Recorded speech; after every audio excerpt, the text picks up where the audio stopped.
money still chasing the mill. Wasn't lucky, I've been in the field.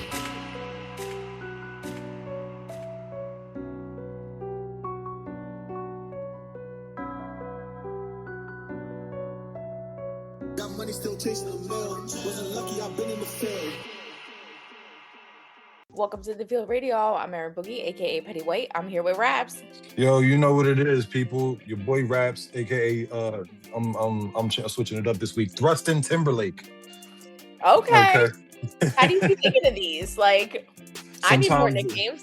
Sometimes they think of themselves. You feel me? You know how they say art imitates life, life imitates art. You know what I mean?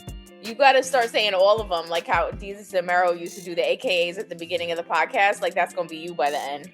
So, you know, initially, that's why I started the AKAs back when I was doing Rappy Hour. It was like every episode I had like a new one. But I ran through some good ones. I had Samuel L. Jackson. The L stands for let me see the 3 digits on the back of your card. And yeah, I had some good ones, man. I ain't going to lie. Bring them back. I ain't going to lie. Listen, Kanye West is still live in the flesh, though. It's good, people. Because he's independent radio, 91.3 FM, WVKR. Okay. Before we forget. What's good with you, though? Before we stray too far. Yeah. Now that I know that we have to say it, it's required of us. What's good with you, though? What you got going on? How was your weekend? I came to see you this weekend. Hey, we was outside. We was outside for sure, man. Had the cups on deck. Make sure y'all get one. And we are at Cinco De Mayo. We at House of Birria in Middletown. So that's tomorrow night. Make sure y'all pop out. Make sure you come thirsty, all right? And leave in an Uber. That's really all we require of you. There you go. Yeah. What's good though? What you been paying attention to? What's the headlines that's grabbing your attention? Well, we had in a follow-up to Justin Bieber at Coachella, he was here. It's like you summoned him. He was here. You know what? And where was he at, man? What Millbrook diner was he at? The Millbrook Diner. Okay. I was wondering if he was at the joint where they was getting it popping at the week prior. No, he wasn't in Poughkeepsie. He was in Millbrook. He stayed safe. All right. Listen, I ain't mad at that. You know, a lot of stars be having cribs out here. I'm to my understanding, he has one as well. Yeah, to my understanding, he was there with Haley too. So he popped out with the whole fam. You know what it is, man? When you have 8 houses, you can live at all of them. That's a fact. You know what I mean? Which is dope. You know? Yeah, I'm guessing he was out here relaxing after Coachella. Yeah. And that's lit, man. Yo, and there is still some more drama surrounding that the Malice at the Palace, if that's what we're calling it. I saw a little bit of it. Yeah. So the waiter, right? Just a quick update. The waiter has quit. He posted on Facebook that he quit. He's not gonna work there any longer just due to the negative attention that the video has gotten. You know? He apologized for the language that he may have used during the video, but ultimately he won't be returning there, man. Yo, that place it's been wild. Yeah, it gets lit over there. I've never even heard of that spot, but obviously I won't be on that side of the bridge too much. All right, so back in the day, that was like the go-to. Well, it still kind of is because it's like one of the main diners in Poughkeepsie. But like back in the day, that place was owned by the people that own Redline and own Daily Planet. Okay. So the food there was like really good, but then they sold it, and now it's like, it's mid.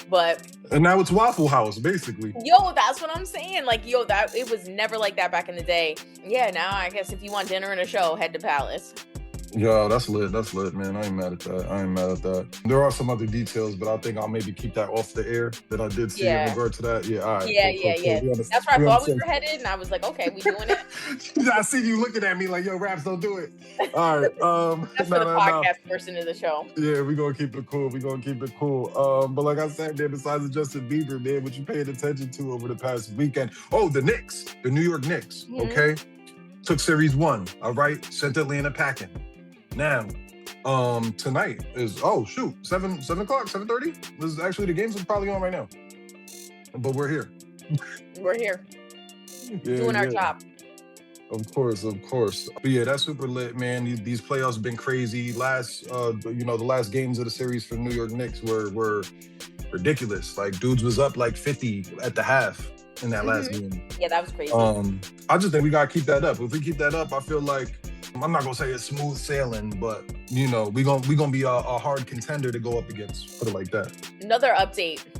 After Let's Ice go. Spice had her little rumble in McDonald's and the Wendy's commercial, so they announced that officially it's going to be a commercial for the spicy chicken sandwich.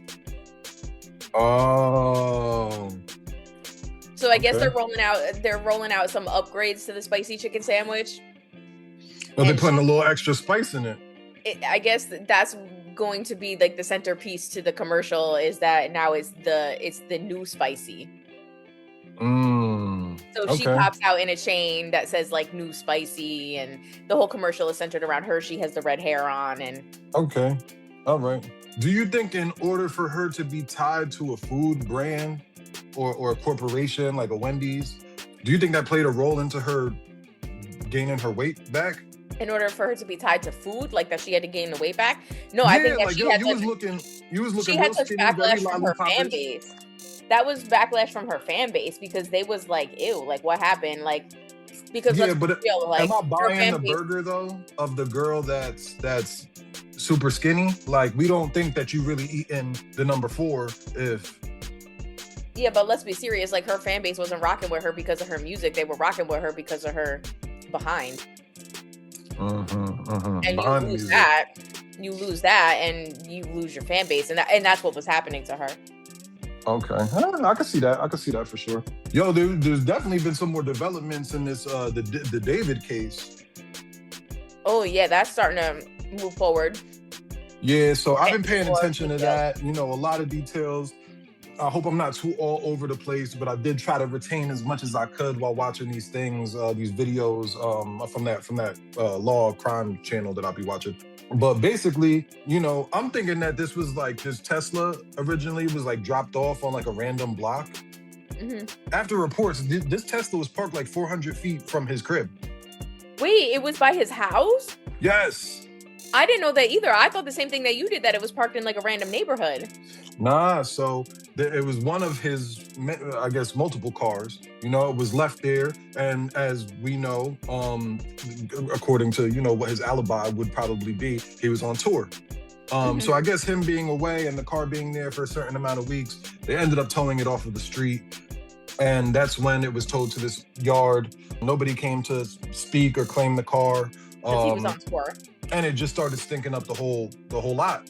You know, dude ended up being like, yo, I gotta go check what's in here. Like, this is crazy. Pops it open and finds a fractioned, I don't know how graphic I can get on the air, but a fractioned individual, you know? And that being the young lady Celeste. Crazy. He's got Amazon orders. Like, you know how they go all in. They go and take your phone, your iPad, your credit cards. They're gonna look at your receipts. Yeah. My man bought 2 chainsaws that week. And Well, sent they her. said that that's what they used to dismember her, correct? How you buy 2 chainsaws? Like, what you need? Anyway, just in case one malfunction, maybe. I don't know. But that, my man bought like cadaver bags, which, like, for those of y'all that don't know, is used for people that are no longer alive, and that's what you put them in. You know what I mean? But you can just buy those? I guess.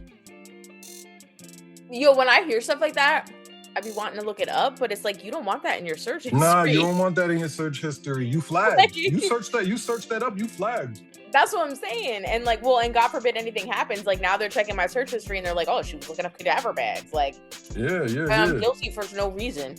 Yeah. Nah, that's exactly how it go. But yeah, and it was exactly what we thought it was. Like, there were phone calls being tapped and all of this. So this whole time that he's thinking he's not a suspect, like I said last week or the week before, like, I think you were the only person that thought you weren't a suspect. Wait, his phone was tapped? Yeah, so they hear in conversations and all sorts of things. You know, he only called her after her unaliving. He only called her one time. Oh my God. And it was So it was the night of it. You know what I mean? So like, okay, yeah, there's a timeline, but if I called her after the fact, then it couldn't have been me. But like, bro, you never called her again. So he wasn't even trying to act like he was looking for her. In the most minimal way possible, he did. Yeah. Which was most striking to me, which might also be, what do you call this here? Like the motive, right? I saw on her death certificate that, and along with the autopsy being that under the part where it would list if you're pregnant or not. It didn't say no. But Yeah, it they didn't say, changed it to it didn't say unknown. yes. Yes, they put it as a U for Yeah. unknown, which Now, is, do you think that also could be the state of decom? I think maybe what do you know? Yes, but also like, what did you find? Like, obviously, you had to take examiners and such remove this girl Yeah. out of this vehicle, and whatever they found makes that questionable. Yeah. Which is, obviously horrible to hear. But yeah, again, I don't know if that possibly speaks to a motive, and that's why they're kind of tucking that fact or non-fact. Now, not to give him any praise by any means, right? But they are looking back at an interview that he did seemingly the day after, or maybe 2 days after this occurred, that they're pinpointing that this occurred. Mhm. And I've never heard none of his music. I've never seen Yeah. him speak. I know nothing about this dude other than, what we're reporting on currently. Yeah. But my man was extremely articulate. He seemed like he's all there. So yeah, I don't know if they've ever cared to go on a maybe he's not right in the head or claiming like a mental health thing. But in watching his interviews now, he seems very sane. He comes across like he's well aware. Let's put it like that. I don't see it playing out well for him. I don't know. Yeah. The only thing that they did say that his lawyer kept repeating, which I pay attention to words. She kept saying that he had nothing to do with her not being alive. Now, it don't say that you had nothing to do with the dismemberment. It didn't say that you weren't in the know. She's not saying that. Only thing that she is saying is that you didn't particularly do it yourself. Yeah, yeah. Which then raises questions. You got security. Are we going to have to look left and right now? Yeah. So, yeah. Crazy that something like that we got to report on, man, because it's just too saddening. But yeah, insane, man. We're gonna definitely keep y'all updated on how this is continues to play out. Yeah, I'm sure this will probably drag on for a while, but at least it's progressing because I feel like it's been going on for so long already, but we had such minimal information that now it's finally starting to trickle out. Yeah. No, it's getting crazy, man. It's getting crazy. Mm-hmm. As far as other hip-hop related court cases, now this is crazy to see because I'm thinking this has been wrapped up, right?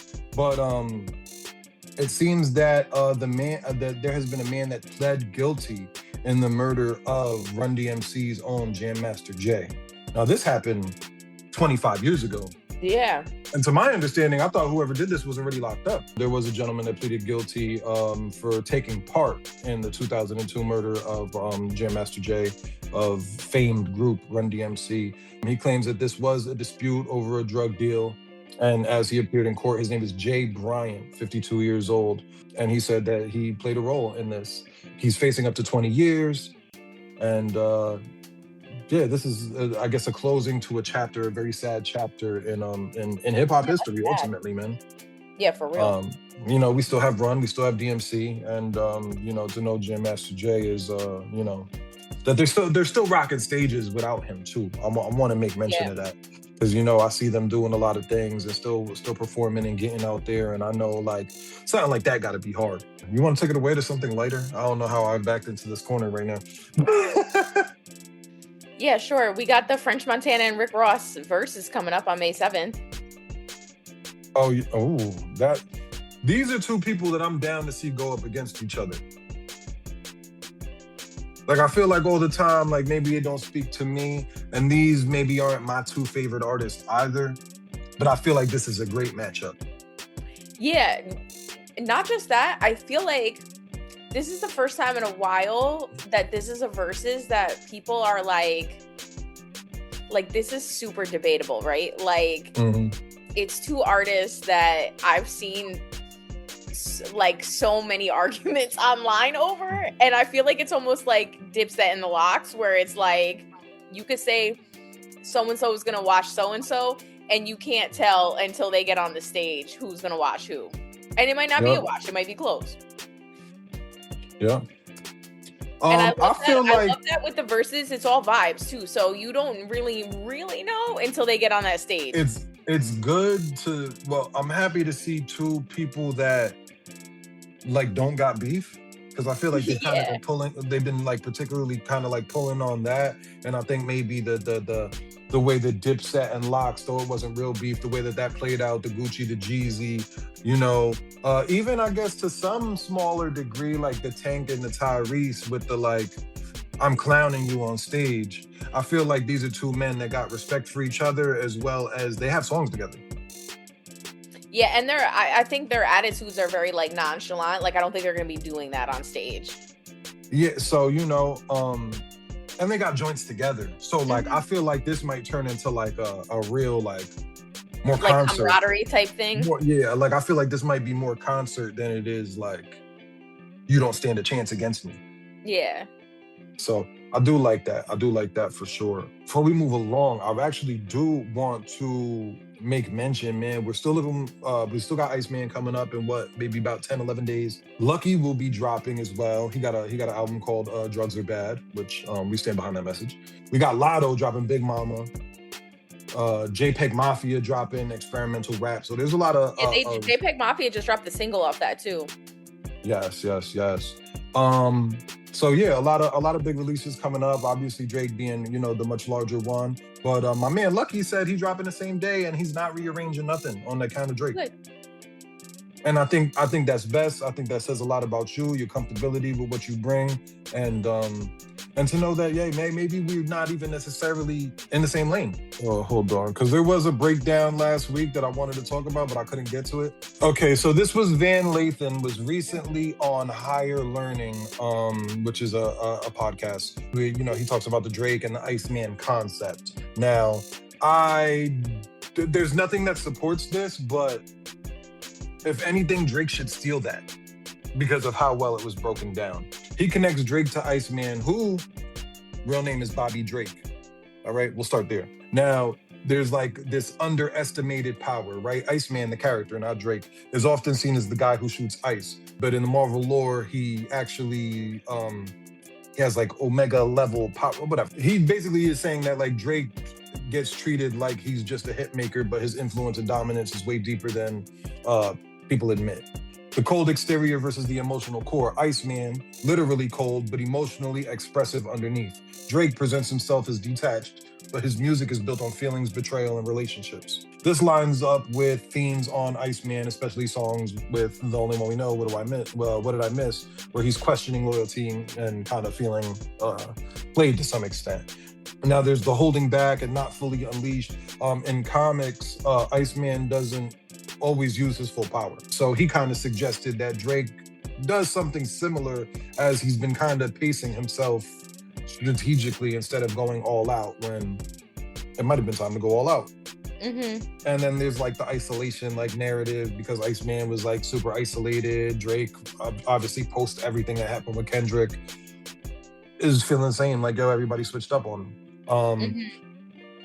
Basically, Van's whole driving point was that Drake is framing himself as someone that's misunderstood, more powerful than people think, emotionally isolated but still in control, which are all the makings of Bobby Drake, the Iceman. I feel like all that's good. spot on. All things that I liked, you know, but again, because we know Drake to be so ridiculously calculated to go full circle, that we always swear that there's got to be the deeper meaning and there's 7 layers to this, and like, so that's why doing like surface level things, maybe from lack of funding from the label or whatever it may have been. He says, yeah, so we got out the way to Jam Master Jay, a couple of other things. Is there anything that caught your eye online that you just thought was hilarious, thought was funny? Yeah. Did you see Jason McLaren did the Friends? I did see that. Honestly, I thought he was gonna try to do another like spoof show, like how he's been doing with, what was he doing? Family Matters? He was doing something. French Prince of Newburgh. Like, what I thought was funny was that in the comments somebody said like filmed in front of an incarcerated audience. I thought that was hilarious. That's wild. Yeah, nah. I thought he was gonna go all out with the acting and everything. No, There you you're go. kind of onto something with that though. Like if he could get some like other people involved. Yeah, like me. Who I knows? was just gonna say it. I was just gonna say it. You read my mind. Oh man. Okay. You wanna get to some of our favorite segments, man. We're gonna have to get to some of this advice. Should I dig in the bag real quick? Yep. I'm gonna let you pick. Let me just give me a number between 1 and like 10. 7. Oh, okay. Well, that one we're not doing. Like off the rip, first line, it was like, yo, this is mad. What would you call this? Not FCC appropriate. There you go, to say the least. But I like this one right here, right? Titled, "At what point does being a gentleman turn into being used?" Ooh. Very thin line, very thin line. I've been thinking about this recently and I wanted some honest opinions. I don't mind paying on dates, being generous, or making the effort. That's how I was raised, and I actually enjoy it when it feels appreciated. Touche, right? But I've started noticing a pattern where it feels less like I'm being a gentleman and more like it's just expected of me. Like if I don't do it, the interest drops immediately. At this point, it stops feeling genuine and starts feeling transactional. So I'm curious, where do you guys personally draw the line? When does being a gentleman cross into being taken advantage of? And how do you handle that without coming off cheap or bitter? I've been seeing a lot of this online lately and people debating it because dating culture is so wild, because I've been seeing a lot of guys online lately where like they'll try to take a girl on a date and the girl will be like, no, that's too cheap. Like, I'm not, like, no. And then not want to go out with the guy, or like he'll offer to like pick her up for the date and she'll be like, no, you have to send an Uber, and the Uber will be like $100 each way. And I feel like, and some of these are first dates, and I feel like for a first date, like you can't expect that out of somebody. Yeah, I mean, I feel like we even at that point we're getting ahead of ourselves. I feel like that's more so if you're dating. Yeah, that's exactly how I feel. So? Like, I personally wouldn't even feel comfortable expecting that out of somebody. Like if I've never, like on a first date, typically you've only spoken to them like a few times and you're going out to basically meet them. Yeah. So you're you're already asking them for money, basically. That's how I feel about that. And so I kind of like, I understand what he's saying, where things now just seem more transactional. And I think that he needs to do what he feels comfortable doing. So if it feels transactional to him, then like draw boundaries. There you go. See, now I don't think that is more boundary as much as you probably are dealing with the wrong person. I like that he initially started this off with saying that he enjoys being generous and doing these, I wouldn't even call them chivalry. I guess it is chivalry, but it's, it's just being a gentleman, like he said. But he refers to him being raised that way. That's how he was brought up. But that's where a boundary is for yourself. It's not for other people. So he needs to, like you said, like as far as like dealing with the wrong person, it's like he needs to draw a boundary in his mind with what he's willing to accept. And if he's dealing with people that he feels are crossing those boundaries, then maybe he needs to do some self-reflection on the types of people that he's interested in. But see, I feel like boundaries are for things that people are doing to you. You know what I mean? And that, yeah, and like how you said, correct, that you like protect yourself from it. But here, nothing's being done to him. It's almost like the lack of something being done to him. But I think it's a boundary for himself. Like, I think maybe he's doing it to himself. Like, you know what I mean? Like, sometimes I think it's self-reflection. Like, sometimes, and I don't think that is a negative thing, really necessarily. But I think obviously it's something that he's growing tired of. So it's okay to say, like, man, maybe I'm overextending myself. And it could be for multiple different reasons. I would say you can't stop being you and who you genuinely are. Because if you use the word genuine, if that's genuinely who you are, I'm gonna hold the door for a lady, whether she is a stranger or, and whether she says thank you or not.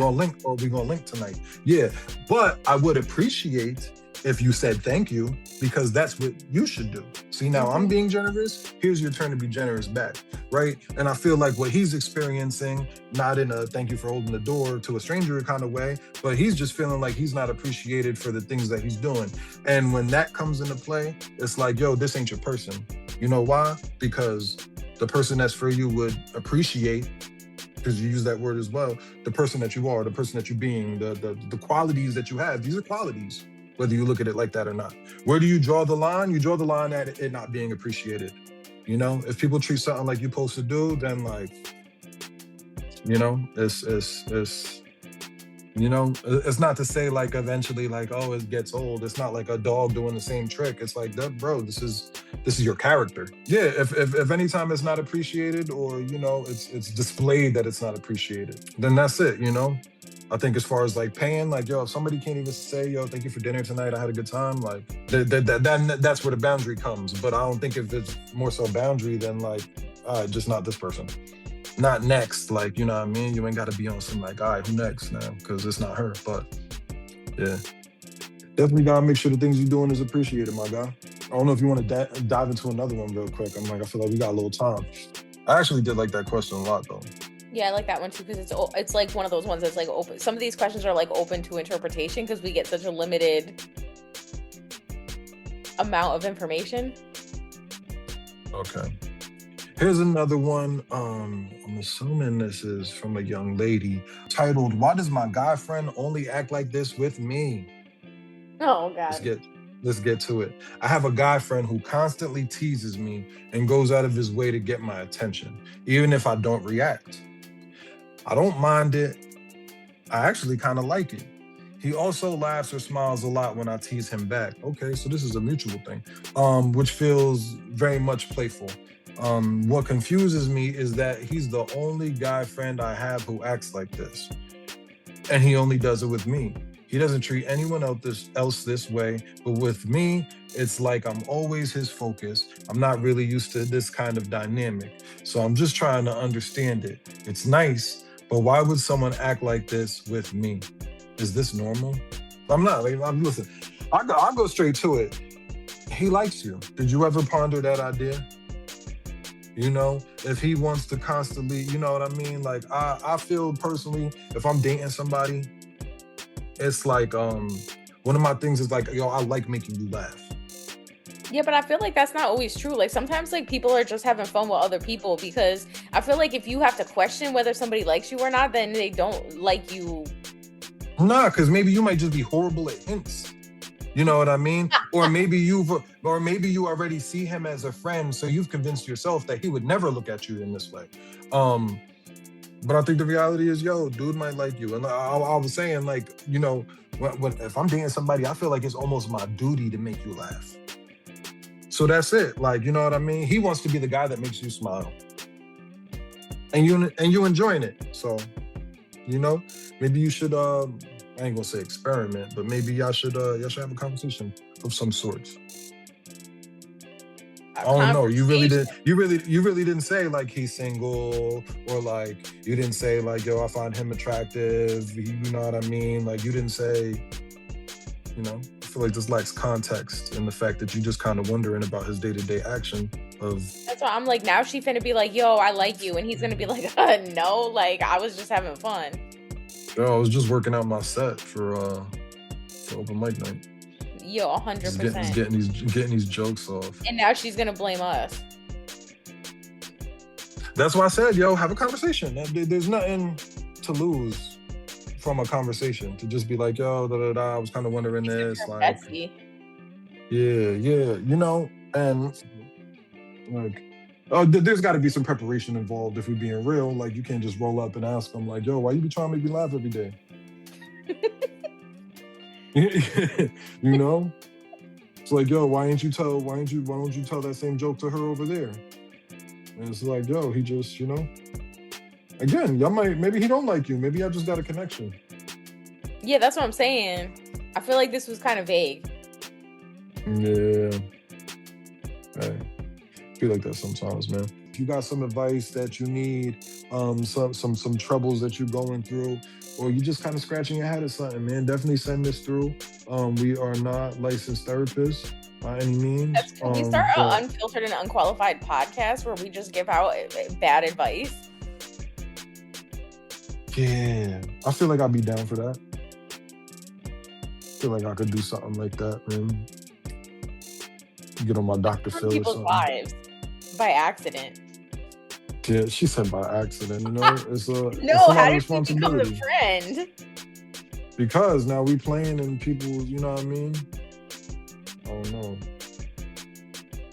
Now we playing with people's business now. Well, Life we've is been doing getting- it, so you know what? There you go. Listen, you know what it is, man. It's been another Monday night, another 10 p.m. Your boy Raps, aka Thrustin Timberlake. And you know, I got my girl Petty White here, you know, Aaron Boogie. We signing off. We're gonna catch you here next week, same time, same place, same Monday, same 10 p.m. And yeah, pop out tomorrow night. Like next week. Yeah. We out of the house with Birria, Cinco De Mayo. All right, come through with come through slightly parched. We got you. Tequila and tacos. That's it. We out.